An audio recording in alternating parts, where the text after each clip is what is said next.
Okay, everybody. Good afternoon or good morning, wherever you are, and welcome to another episode of the COVID Conversations. My name is Kyl Reber. The gentleman to my, well, I think he's on my left, but he might be on your right. I don't know. His name is Greg Nelson. Greg and I have been mates and associates for quite a number of years through both the security and crowd control industry, and Greg being one of the old boys, pardon my rudeness, of Bob Jones Martial Arts and Zendo Kai back in the day, whatever the day was. Greg's been involved in the security, crowd control and entertainment industry for 40 years this year, a little bit longer than I was. Cut his teeth in Sydney, and has since then run security and crowd control company in Queensland, and has been basically at the forefront of that industry for quite a number of years. So, Mr. Nelson, thank you for joining us. And let's get right into it. Now, you're obviously lying a little bit low with everything that's going on, but we'll talk about that more in question number 6, I guess.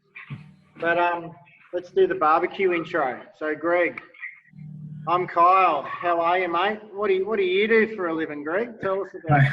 Well, I help to run a security company with my wife. We look after, we're mainly a crowd control company, although COVID has made us much more aware of our static guard division, and we're taking that a little bit more serious these days through necessity. But we look after, in good times, places like Metricon Stadium, Brisbane Entertainment Centre, and recently we acquired the Gabba, and we look after Carlton United Brewery's brewing facility at Yatala. I have 2 children. I have 2 grandchildren. So you calling me an old bastard before was pretty true. With as much respect as I can. Hey? With as much respect as I can. Oh, yeah. Yeah, I don't expect too much from you. Don't worry. The bar's quite low for you. I've got 2 kids. The eldest is married with my 2 grandchildren. My youngest is currently completing his Queensland Police Service Academy course, and he should be completed that, I think, in the next month or so. They're going to drag them forward a little bit and push them out into society because they need them out there. So we're quite proud of both of them. Actually, Alyssa works with us at in the office and does the logistics stuff on a weekend, the sign-on and things like that at the major events. And Dylan obviously worked in the office for a little while too, which gave him a bit of an idea on what the world's like from the other side. Yeah, I guess it's I'm a level 4 rugby coach. I'm not much of a rugby coach, but I did pass the course. You've got the pieces of paper at least. Well, we didn't even actually get that. It was quite modern. We got this oh, there you go. on the website. Now, there you go. There's your certificate printed off if you like. Oh, there you have it. Tell me, Greg, let's go back. 40 years is a long time to have been in this industry. Now, I was just shy of 20. So you worked in the industry, you've been in the industry so far, double what I was. You would have seen a lot, but tell me how a guy gets involved in this sort of thing. Was it something that just kind of fell out of thin air? Yeah, look, I fell into it, I guess. I was working at North Leagues Club behind the bar, and I thought that was going to be my career as a footballer and all the rest of it. No, as it transpired, I wasn't good enough. I left. While I worked there, I run into different people, and there were different people down the beach because I grew up on the beach in Sydney, and one of the girls from down there, Katie, her brother Owen was the manager or the bar manager at a place called Peanuts nightclub at North Sydney. That sounds like a great place. Oh, you got no idea. It was literally peanuts all over the floor, and a guy named Pat Drummond used to be he's like a one-man band scenario. He used to play there and used to light up occasionally. Anyway, Owen said to me, look, would you like to get a job on the door? So fortunately, I worked with a fellow by Brian, who was a long time old veteran security guy, and his surname Brian Adams, and he used to have a little nightclub at Collaroy in Sydney on the Northern Beaches called Sweet Fanny Adams as well. But I used to work with him on the door, and he knew all the arch crims in Sydney and all the rest. And we used to get visits from all those sorts of blokes every so often. And he used to say to me, if that bloke plays up, come and get me. So I learnt my way around the thing, and there was a footballer at North Sydney, Donnie McKinnon, was a big front rower. His brother Max was the bouncer upstairs. Max was also a sergeant in the New South Wales Police Force at the time. So that's where I started in clubs and all the rest of it. And from there, I sort of rolled into someone wanted guards for a Beach Boys show in Sydney. Michael Chugg happened to be the promoter, and that was the first time I met Chuggy. And and I worked in the pit, and it wasn't actually the pit. It wasn't like a Pearl Jam pit or anything like that. No. But the one part of what I can remember is that one part of the PA, that was back in the days of stacked PAs. They weren't flown. I'd float. Yeah. Top part of the PA had sort of rattled off at one point, and it helped to put that back up. We're lucky no one got killed, but that was the way it was run in those days. So, and from there, it just sort of rolled into other things. I took a break from working security for a while. I decided that obviously I was not going to be a footballer, so I ended up getting a job on Hayman Island. Mm-hmm.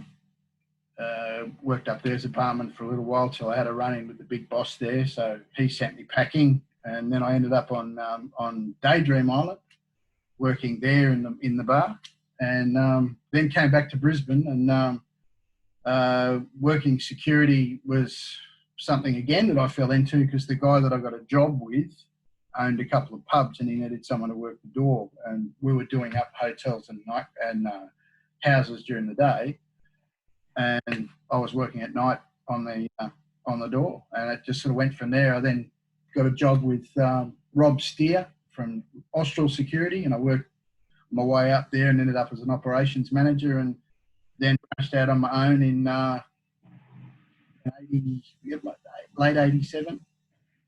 Mm-hmm. And then we went from there. So that's my world in a nutshell. And you've seen a bit there, but then also, like you said, you've got things like your rugby you're passionate about. We have obviously connected, so you've done your share of, so you did Zendo Kai back in the mid 80s.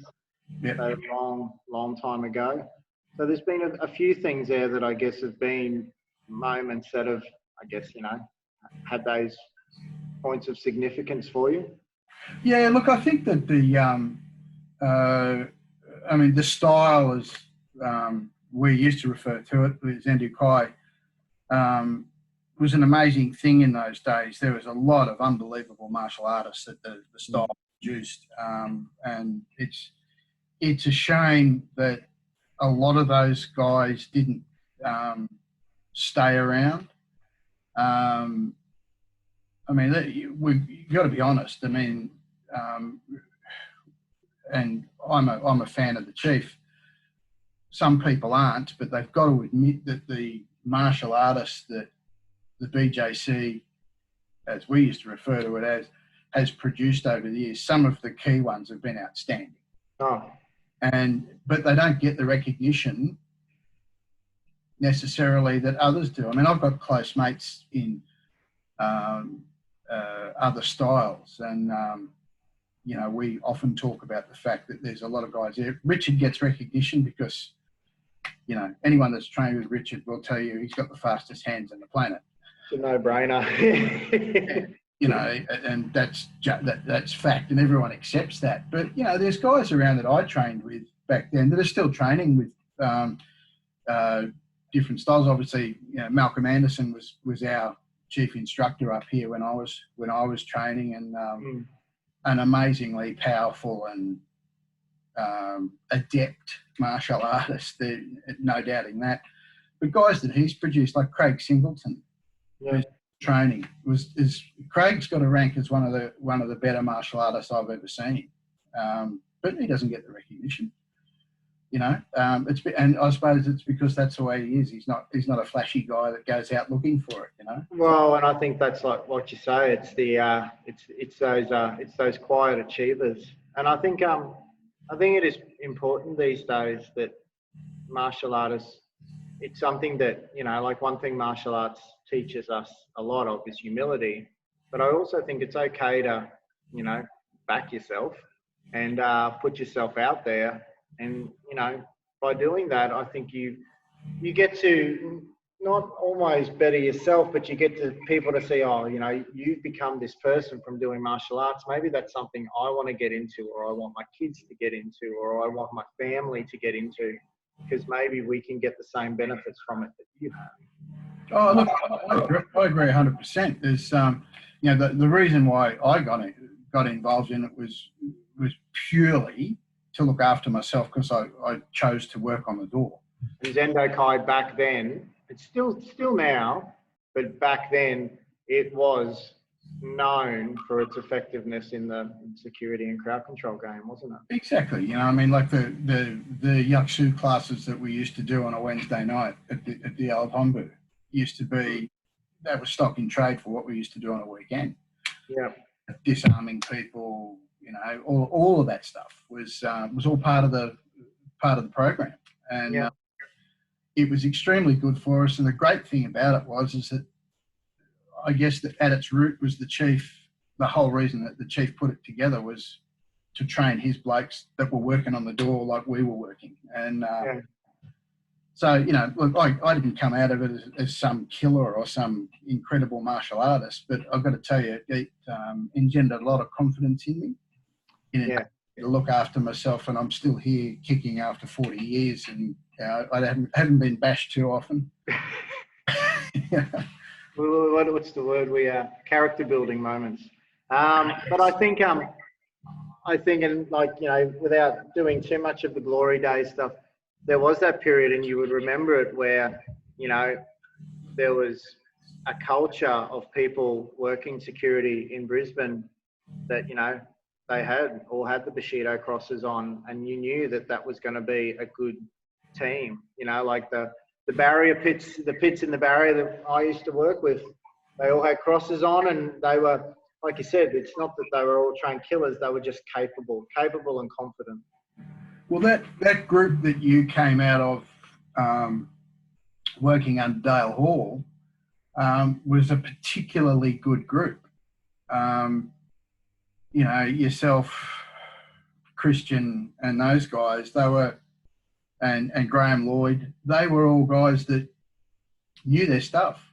Yeah. And the good part about watching you guys work in those days from a professional's perspective was that it was organised, you were well put together, and you guys weren't afraid to make the hard decision. And that's part of that martial arts thing, I think, is it gives you confidence, as you said before, to back yourself and that decision and live with it or die by it. That's what it's about. No, thank you, mate. So the next question, something you're passionate about. I guess I'm passionate, and probably it goes back to the martial arts side of things as well, but certainly footy and all the rest of it. I'm really passionate about the training and the standard of training that people get. And a lot of the time we can set, and even in the workspace, we can set people up for failure unwittingly because we're not being given the right tools. So from what I'm trying to get to, I suppose, is that as a coach, and you can put coach/boss there, you need to be equipped with the right tools to be able to engender those right tools and pass those right tools along to your supervisory staff or your players or whatever it may be. So take a martial arts instructor. And over the years, I've watched a few guys operate in that martial arts space, and you'll probably know them by name. I won't mention anybody, and they're not necessarily involved with our group or anything, but there were a couple that they were instructors. They might have been, third or fourth degree, and they're great martial artists in one respect, but they don't know how to pass along the message. And that's very important, certainly from a student's perspective.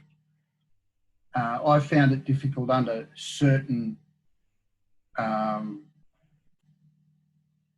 coaches/senseis that I worked under, instructors that I trained under, because they couldn't put the message across to me individually so that I fully understood what I was doing. I sort of picked that up from other areas. And I think that's a shame. I think that it's the same in football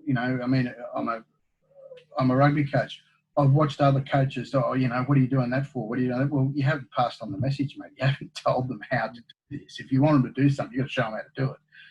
It's much the same as what I'm trying to tell my guys in the workspace at the moment, that if you're going to complain about staff, look yourself in the mirror and ask yourself, have you given that guy the right instruction so that he can carry out his task? Or have you set him up for failure by giving him the Reader's Digest version as opposed to the correct version?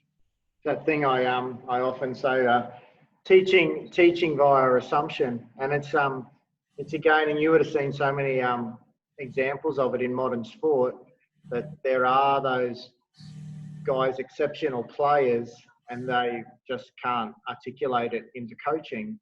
But more so, guys who were, and girls, probably not the best player, but as a coach, they're just amazing. And there's probably at least 3 or 4 examples that you and I could name straight away. I mean, what's one? I would say maybe I go straight and think of John Buchanan, who coached the Australian cricket team in their heyday. I think the best he played was like English county cricket, and he's one of the best coaches to ever coach cricket, full stop. And you would have seen people like that as well. And I think that is it is very important. It's something that you would have seen, and we put it to our black belts, that they must. One thing to do it, it's another thing to teach it. And just because you've got this fancy belt around your waist, it doesn't mean you're good at teaching as well. Yeah, and being able to articulate the message is super important. If you can't articulate it correctly to everyone else, because there's, as you know, there's different people learn by more effectively in different ways. Some guys are very good at learning from the video. Yeah. Guys aren't.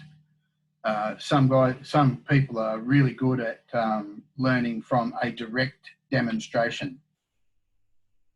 And there's other guys that are good they just need to be told it, because they've got if you're talking in the football sphere now, that they've got a good footy brain, they understand things. Like trying to teach in my sport, the line out can be an absolute nightmare unless you've got someone there that's switched on enough to understand the mechanics of it all and all the rest of it. And mate, I'm not going to put myself up as being a line-out specialist. No, but you got to be able to articulate what you want to get out of the thing, and then be prepared to walk through the steps with you, with your players. And I think it's the same as martial artists. I mean, just teaching people how to kick properly.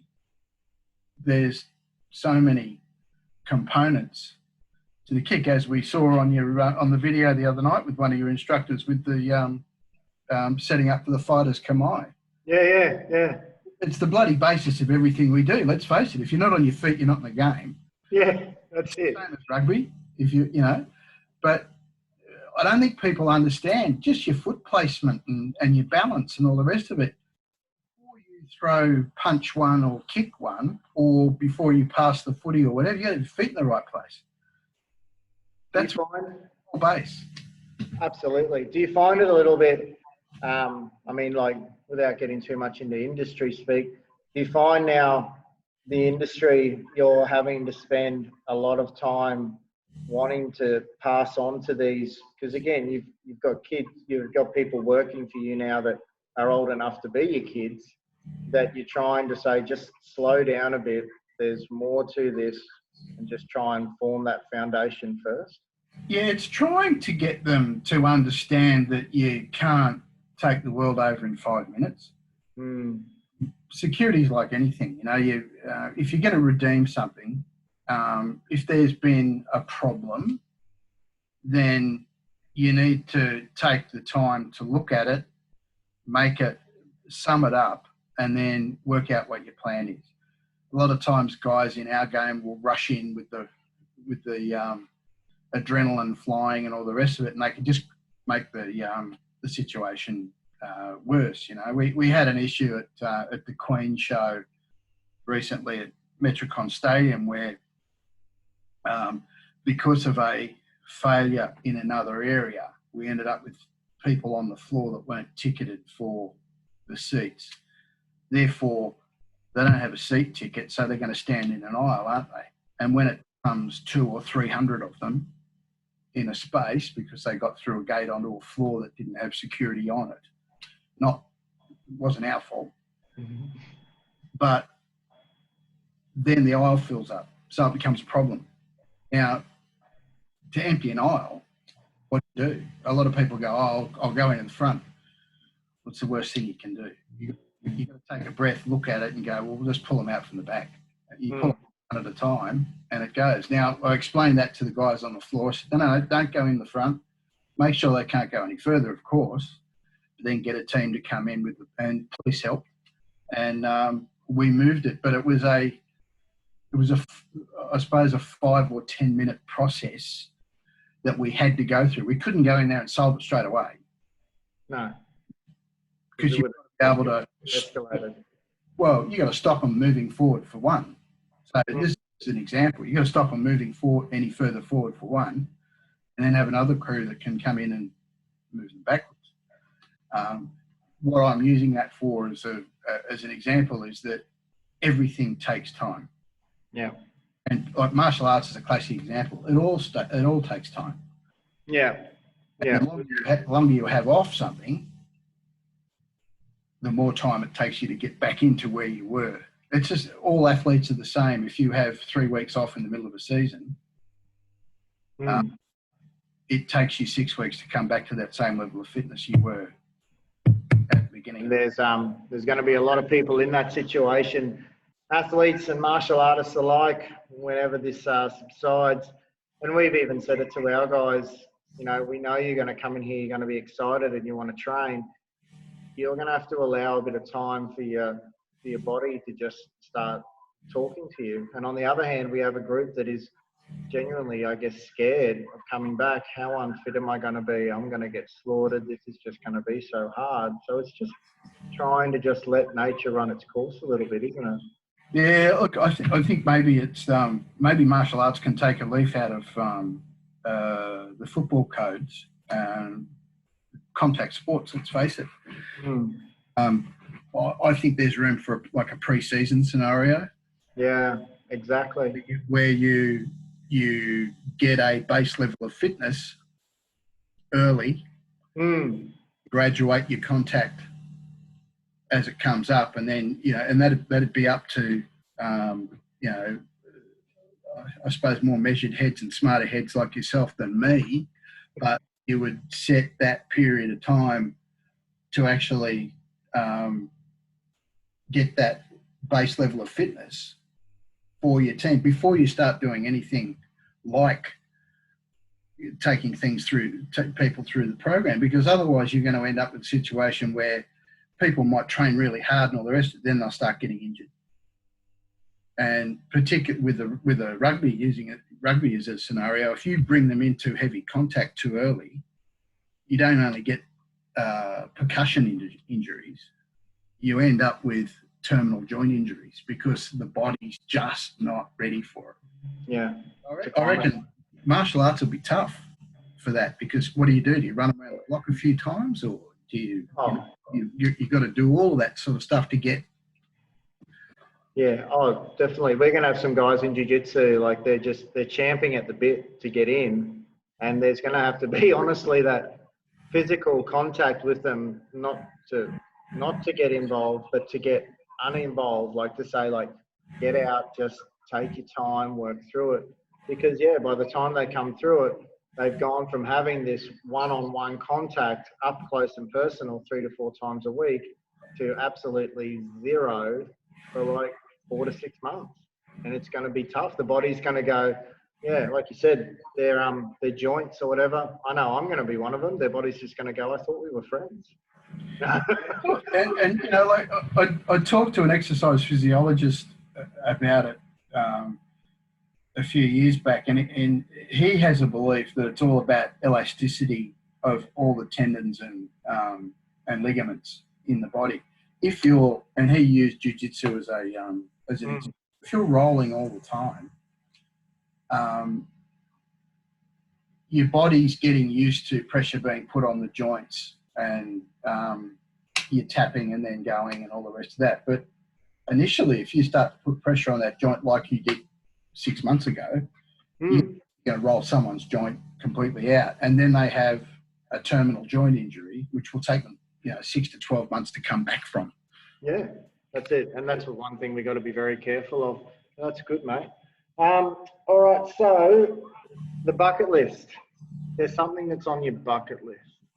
I haven't spent enough time in New York over the years, and I really like the place. It intrigues me, and I've often thought I'd like to go and live there for 6 or 12 months and just become part of the whole thing that New York is. It's a massive metropolis. Why New York and say not LA? What's different? I just I guess I have a liking for New York because there's so many different facets to it. LA can be LA, and it's probably fun as well, but I just like the fact that there's cultures within the cultures. Yeah, well, the historical stuff in New York is really interesting. I mean, I've done, I'm listening to obviously a lot of podcasts and everything recently, and different guys that have and looked at the historical aspect of New York and the way that it grew. And I'm a bit of a crime nut, so I read about the Irish gangs and the Italian gangs, and obviously the mafia, but they're different. There were different areas that had different things. Yeah. It's an incredible place because it's obviously they say it goes 24 hours a day, and well, it probably does even now. But that's the thing. I mean, I'd like to investigate New York, live there, stay there for long enough to go and check it all out, not just Central Park and the main ones. Have you been there? Been there a couple of times, or? Yeah, and Penny and the kids went one year and stayed near Times Square, and they had an absolute ball because they lived in the middle of Manhattan, and it was great. Where I want to go is I love Manhattan, but I love Brooklyn. Yeah. I want to go to Brooklyn. I was in New York for one night. I was in Jamaica in Queens. Yep. And, it was a very different New York to what I was expecting. So yeah, but we were in and out. But yeah, I would love to go back, and things like Brooklyn in particular really fascinates me. I'd like to see more of that. Yeah, it's really been gentrified, I guess, in the last few years as well. You read the only stories you ever seem to see about them is the back in the days of when the five families ruled New York, and Bensonhurst and places like that were a hotbed of mafia activity and all the rest of it. Nowadays, it's all these beautiful brownstone buildings that have been done up, nice restaurants, and it's pretty cool. Obviously, there's still going to be an underlying flavour of that Italian type of thing. But look, I've got to tell you, Kyle, it's like it happens in every big city.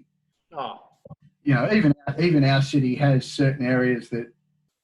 You and I both know Brisbane in the late '80s and then late '80s to mid '90s. There was a lot of things going on in the behind the scenes. Oh.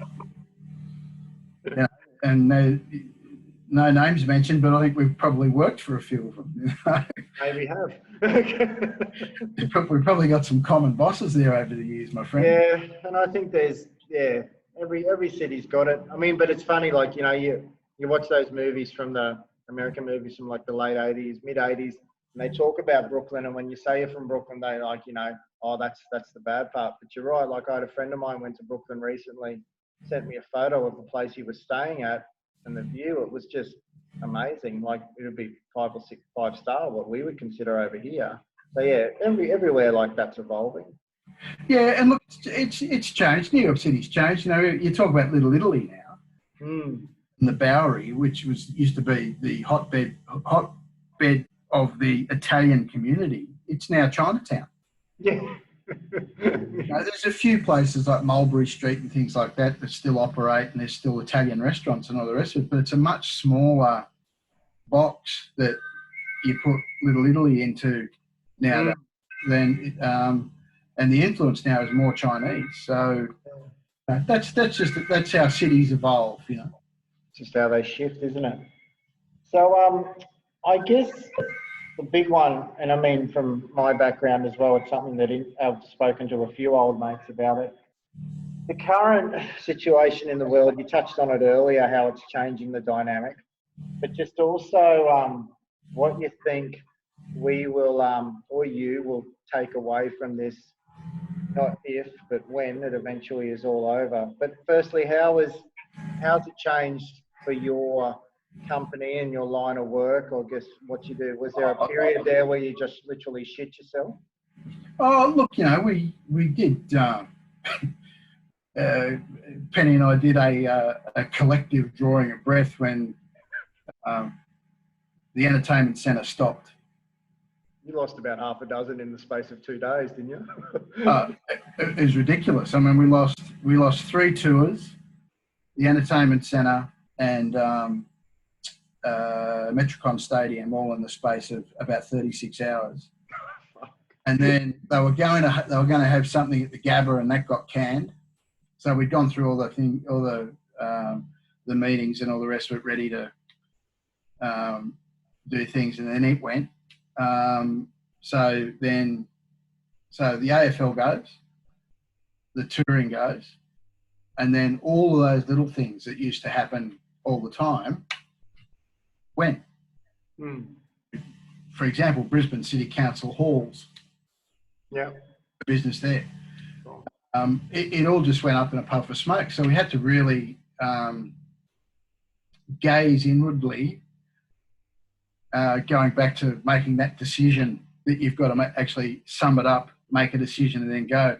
We had to sleep on it and think about things. And then, obviously we had to produce then our response to this COVID-19, how we were going to operate things and all the rest of it. We had to devise that, send it to our clients. This is the way that we're going to operate, blah, blah, blah, blah. And it's an ever-changing thing. We have to adjust that depending on how the government's going at the time. But from a business perspective, I think it's probably, as I said, I intimated before, it's probably allowed us to take our static guard division a little bit more seriously, because we didn't before, basically because of the weight of business, I think, with what we did with the crowd control. It's not something that your company is known for, or what its, I guess, strength is. But then, like you said, is that something now that when this dust starts to settle and things start to go back, whenever that is, will you look at go, oh, maybe we keep this going because this is another income stream? Oh, look, definitely. I've already discussed it with the boys. I think that we've got an opportunity now to make sure that we've got our procedures right, and we've got working situations to be able to test those procedures. And we're already making changes at the brewery with different things that they're doing and what, without going into too much detail, but it's something that we need to look at. I mean, if we're going to be a security company, let's look at it from both sides. I mean, there's other people that have done it successfully, and there's no reason why we can't. It's just that as you're intimately aware, it's a logistical thing. Oh, yeah. Got the right bodies in the right holes. Yeah. So, I think what will happen out of business, and we had dinner the other night with my son and his girlfriend, and we discussed the fact that the whole economic way of doing things will change. And I believe that there's a lot of companies out there, and we've always worked with laptops because at any one point there could be 5 of us working at different points on the planet. We use laptops, we don't necessarily use a desktop computer. There's a lot of companies out there now realising that, hey, hang on, these people can work quite effectively remotely. So therefore, a big company might be able to say, well, if we do get people working from home and doing all this stuff and just having a meeting space, then perhaps we can save money on a complete floor. Yeah, exactly. In buildings. And some of the accountancy firms have already done that. They've got shared spaces even for partners. They were talking about hot desking the other day. And this is happening more often. I think people now are going to take that seriously, because why spend the money on these acres of office space? And it's expensive, commercial office space. You'd appreciate with where you're at. But you can't remotely train martial arts necessarily effectively, although what you've been doing online has been quite impressive, I think. Yeah, and I think there's going to be that. I mean, we've had the same, like we were talking before about your static stuff. It is something like I've become a little bit, 4 weeks ago, 5 weeks ago, I didn't even know what Zoom was. And now I'm here, I'm boom, this, that, I'm saving it. I've got people messaging me now, how do I do this on Zoom? I mean, it's like you said, like the static thing was probably something that was in the back of your mind for however long, but now I don't have a choice. I have to get this or my company won't survive. So it's, yeah, look, there's a lot of things, but I think the other thing that's going to come out of this whole scenario, and something that I've noticed around the place, I think that our society is actually becoming better out of this whole thing, because we're actually taking notice of those around them. The old "fuck you, Jack, I'm okay" doesn't cut it anymore. People are concerned about the guy next door, taking care of people around them. And those people that did all that bullshit panic buying and all the rest of it, they're now pariahs. That classic example of the, I think it was Drake's supermarket in Melbourne or something, where the guy came in with all the excess toilet paper that he bought early. Yeah. And the manager stuck the middle finger up at him and told him to fuck off. I love that. I thought that's great, because the guy with the toilet paper epitomised someone that's like, well, I'm right, Jack, I'll look after myself. Yeah. And didn't care about anyone else. But I think we're now getting to a point where maybe there might be a bit of a reset happening there, and the old, well, you come from the bush, the old country town attitude where, totally. Everyone knows your business in a little country town, but there's also people actually genuinely care for the bloke next door.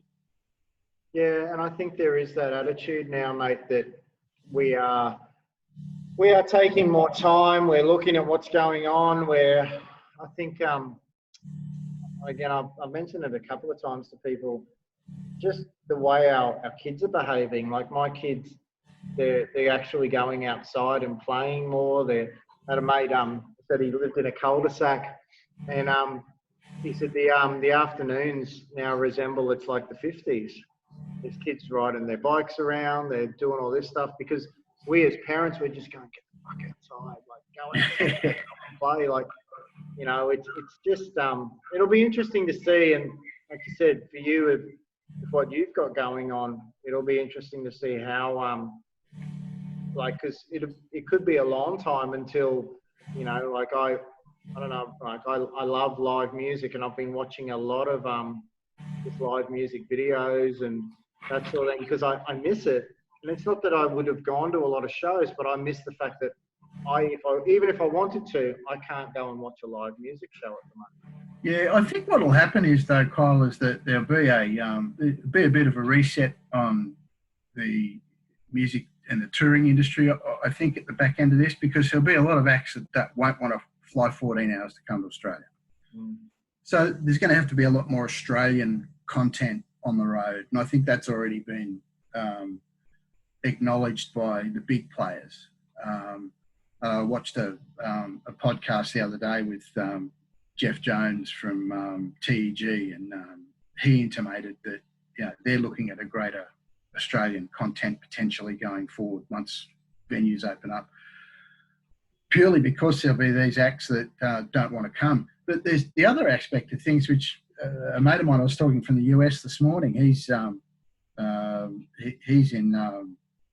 Seattle, and he said the days of the vintage band coming to Australia on the one last tour and all the rest of it probably have gone up in smoke. And that was easy money for the promoters. They'd bring them out, run them around venues, see you later, boys, all make a fortune and everything's good. I'm not sure that we're going to see for a few years the level of tour like the Ed Sheeran tour, for example, where he played to over 1 million people in Australia and New Zealand, which is phenomenal. I was on that run and it was ridiculous every night. It was, like Sydney, we did 385,000 in a row. It was, God, I took my kids to the Brisbane show. Do you think that's one reason is because there's still going to be that culture of people, like they won't, even if they wanted to, they wouldn't sell well because there's still going to be those people very conscious? I think there's going to be a certain reticence to spend your money early on, probably in the next couple of years, definitely. I think that's going to be a concern for the promoters and their marketing teams to be able to convince people to pry them out of their way of doing things. Because I mean, we're currently being conditioned to a way of life, which is, and I think, look, rightly or wrongly, people bag the Prime Minister and so on and so forth, and I guess that depends on how you vote, whether you bag him or not. I'm going to stay right in the middle now, but I think they've done a pretty good job under some pretty serious pressure. What was their benchmark? Yeah, exactly. It's like we're making this up as we go. How we go? Like we're totally winging it. Yeah, and look, I think they've achieved what they wanted to achieve. There's been a lot of people said, "Oh, look what New Zealand did," and look, they've got to get their credit. But when you consider that the New Zealand Prime Minister presides over less people than are in the Greater Sydney Basin in total in that country, I'm not taking anything away from what she did, but we need to keep it in perspective. We've got 25 million people living here. Well, I've had the same conversation with people, Kiwis, and I think the Brisbane population is less than the South Island. Is more than the South Island. So like it's much more manageable to do, and it's working. But I think it'll be very interesting to see, and that was one reason I wanted to chat to you about. Until people are comfortable going to a show again, or until people are comfortable, like the NRL stuff going totally back and forth. If they do get the green light to open stadiums, I think they've got to take into account there are still going to be that group of people that go, you've just told us for however many months not to go. We can't just go back. Yeah, look, I think they'll. The reality of things is that they're not going to be playing in front of people for some time until they can work out what goes on. Now, whether that's when they find a cure or a vaccine or whatever. I mean, if it's going to work down to the vaccine side of things, then that could take some months. I've got a mate that's in that field, and he's been on one of the combined teams in Brisbane here doing research on a vaccine type scenario and testing different things and so on. He's a scientist, and he said that stuff to get going is it takes a long time. You know, he said to me, we can't just put something out on the market straight away. He said last time they did that, they did one step for it, and they said it's ready for to use, and they dosed up some baboons with the thing somewhere in the world, and they killed 34 or 40 baboons with this thing that they thought was safe. Almost back to the drawing board because that final test failed. And he said you can't to put it out there prematurely, otherwise we're going to start killing people. So they've got those issues from a science perspective. But yeah, I think you're dead right. People are going to be hesitant to get out there because they've been conditioned to a way of life. But there's also, are people going to be trusting that these places of mass gatherings are going to be carrying out all the protocols to ensure that they don't pick up things? Now, a lot of people out there saying that they won't go to certain shopping centres, they won't go here, they won't go there, because that's what they've been told. If you touch something, you could get COVID.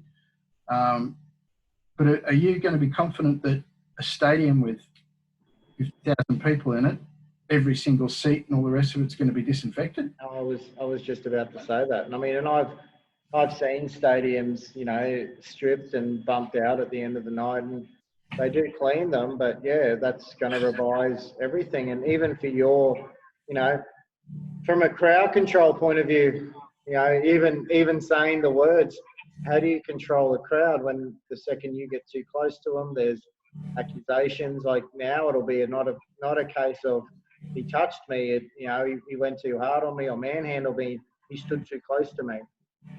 So, you know. Well, I mean, and there was that there's been those issues with the woman recently in Toowoomba that purposely coughed on the